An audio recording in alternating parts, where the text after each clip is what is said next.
Alors, la nage hybride, concept, technique de remédiation et mise en place de l'atelier. Ce concept est à la base, en fait, de tout ce qu'on peut faire en activité physique adaptée dans l'esprit dans lequel je vous présente ce cours. Il faut bien le comprendre. Ce cours est basé sur la conception de la structuration, déstructuration, restructuration et des remédiations adaptées à cet état de déstructuration temporaire et que l'on essaie de ne pas laisser s'intégrer dans le schéma corporel comme définitif. Donc le concept. L'utilisation de la pesanteur nous permet d'évoluer dans un milieu particulier, l'eau, et donc de travailler en décharge articulaire et en charge cardiovasculaire limitée. Ça c'est très important. Ça nous permet d'avoir des activités en dose de charge relativement importante sans prendre de risques cardiovasculaires. Ces deux paramètres permettent d'accueillir tous les publics à partir du moment où on contrôle bien les appuis, c'est-à-dire qu'on maîtrise bien l'ostéo articulaire.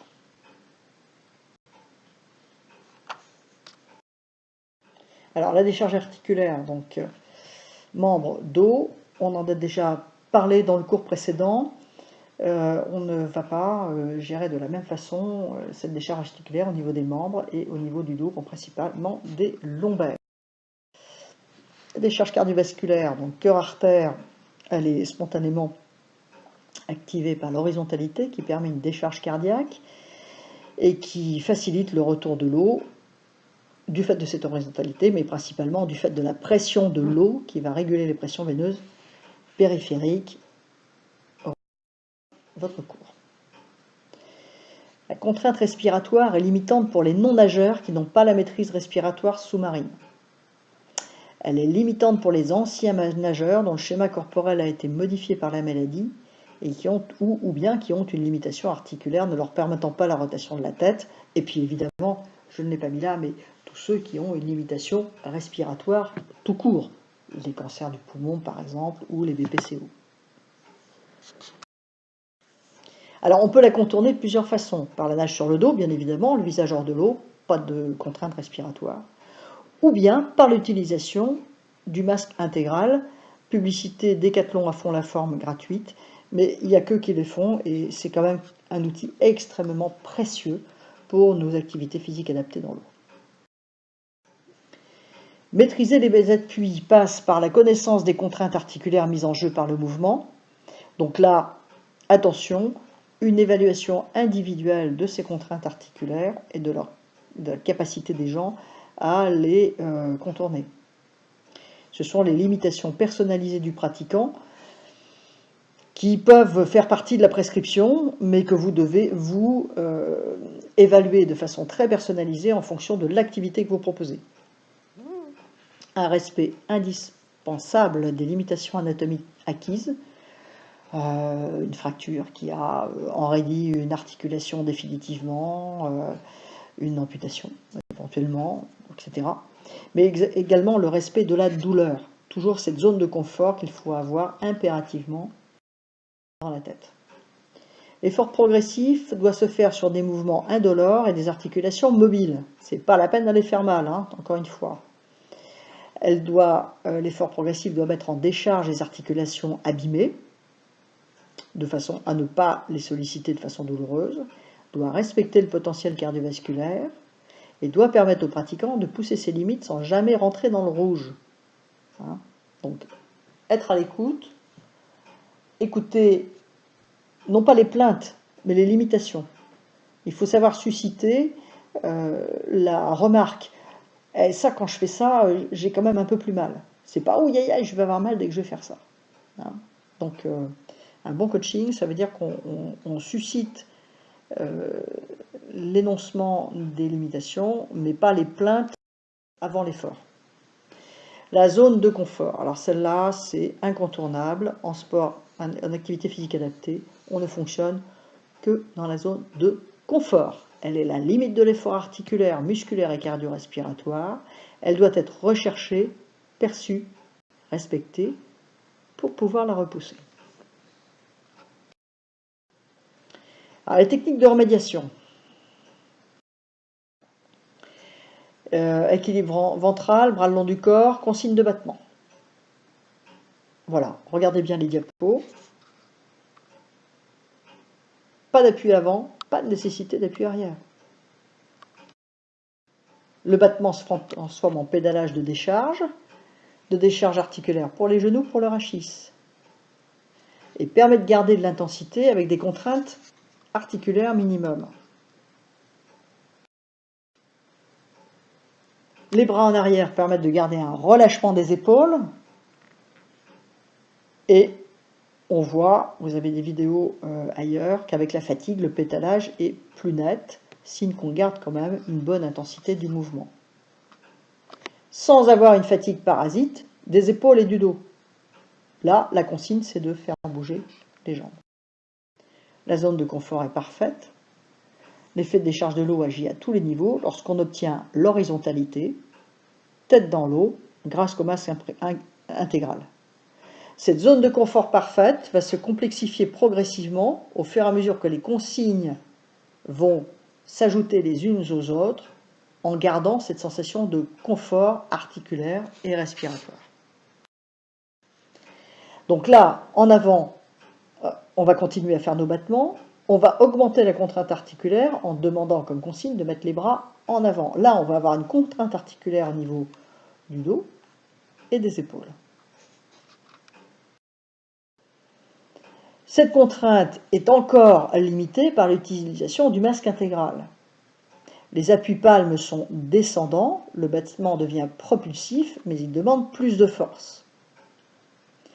Alors, l'évaluation de l'exercice sur la qualité de propulsion doit se faire sous contrôle visuel de la posture. Il est hors de question de laisser les gens, voilà, contrainte trop forte. Si la contrainte est trop forte, on va avoir une remédiation spontanée inadaptée. La personne va essayer de se rééquilibrer spontanément à partir de la consigne, battement bras devant, qui est trop dur pour elle. Alors qu'est-ce qu'elle fait? Le déséquilibre risque de provoquer un effet de vrille au niveau du rachis lombaire. Voilà, on voit que la position devient vrillée, hein, elle n'est plus dans l'axe. Lorsque la coordination n'est pas obtenue, on voit une rééquilibration permanente sur un mouvement de bras non symétrique et un pédalage non propulsif. Là, il y a du boulot. Pour obtenir un crawl hybride, il faut s'adapter aux limitations articulaires au niveau du dos, des épaules, du genou. Donc, si on donne des consignes qui sont correctes pour rester en zone de confort articulaire et respiratoire, on va finir par obtenir une nage équilibrée non codifiée, mais qui va permettre, en équilibre, de permettre un effort soutenu, sans être ni douloureux, ni essoufflant.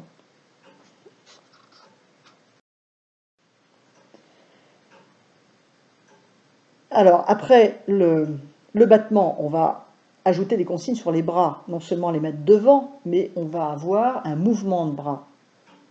Donc, on va demander au départ, pour ne pas surcharger l'épaule, d'avoir un retour de bras subaquatique. Le retour sous-marin permet de libérer l'épaule d'une contrainte articulaire trop forte qui pourrait être compensée par une rotation du dos totalement inadaptée. Ce n'est pas ce qu'on veut.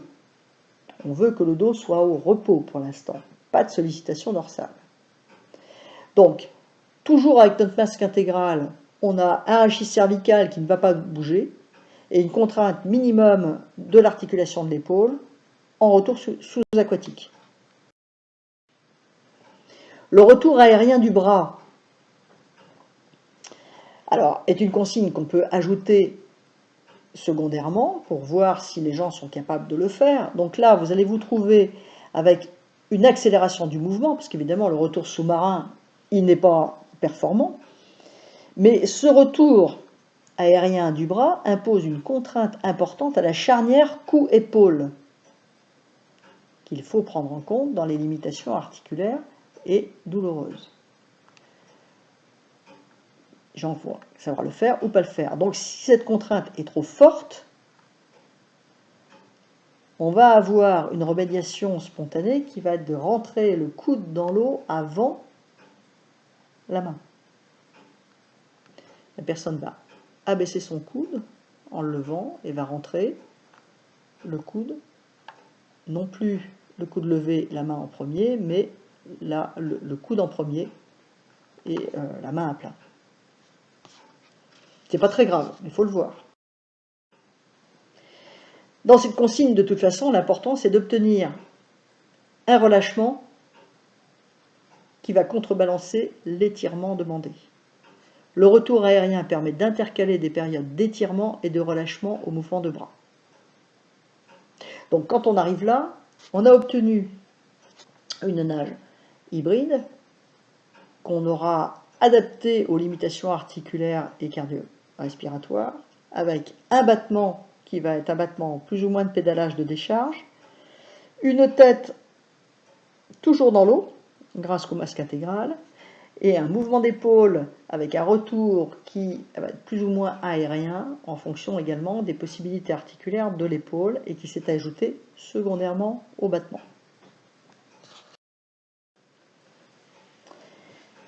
Quand on a obtenu ce genre d'adaptation au crawl, qui devient une nage très hybride, mal codifiée, mais qui peut permettre un effort confortable d'un point de vue articulaire et se mouvoir dans l'eau, on peut travailler sur la coordination, très intéressant, bras de brasse et crawl par exemple, dans la mesure où les jambes de brasse auront sont quelquefois quelque chose d'impossible en raison de limitations articulaires au niveau des genoux ou des chevilles.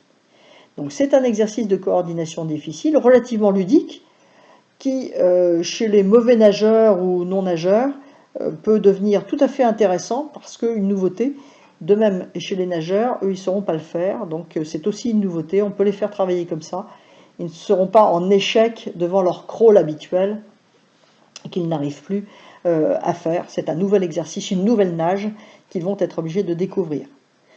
Dans tout cela, le battement doit rester constant et rythmer la nage. L'alternance bras de brasse et crawl permet un exercice très exigeant en coordination en permettant de temps de repos articulaire intéressant. Parce que la nage de brasse, les bras de brasse ne sont pas continus. Donc on a un effet discontinu qui doit être marqué de façon à avoir des temps de repos articulaires. Un mouvement de bras de brasse contrôlé doit permettre de rester dans des zones de confort. Les bras ne doivent pas passer la ligne des épaules ou alors très progressivement. On peut éventuellement matérialiser également avec des petits pains. Les jambes de brasse alors, sont intéressantes d'un point de vue coordination, mais faire très attention. Elles peuvent être exigeantes pour le rachis lombaire et, par voie de fait, par la rachis cervicale. Rappelez-vous, les courbures sont interdépendantes. Donc, en jambes de brasse, la contrainte articulaire et respiratoire sont présentes. On peut faire de petites distances, tête dans l'eau, et avec le masque intégral, ça va permettre une décharge cervicale. Il faut le masque intégral parce que sinon, on a des risques d'apnée qui sont incontrôlables. La discontinuité de l'effort est un facteur favorisant d'apnée qui, la tête dans l'eau, vont être complètement invisibles. Donc attention. Le contrôle du mouvement sous-marin est difficile. On arrive à faire un petit peu de photos, descendre, ça peut de temps en temps. Les jambes de brasse sur le dos permettent un contrôle visuel du mouvement. La seule contrainte articulaire est au niveau des genoux.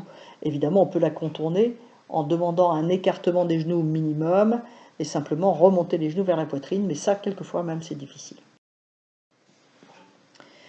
Alors, les battements sur le dos, ça ne permet aucun contrôle de la position du rachis. Les gens peuvent se tortiller dans l'eau, on ne voit pas.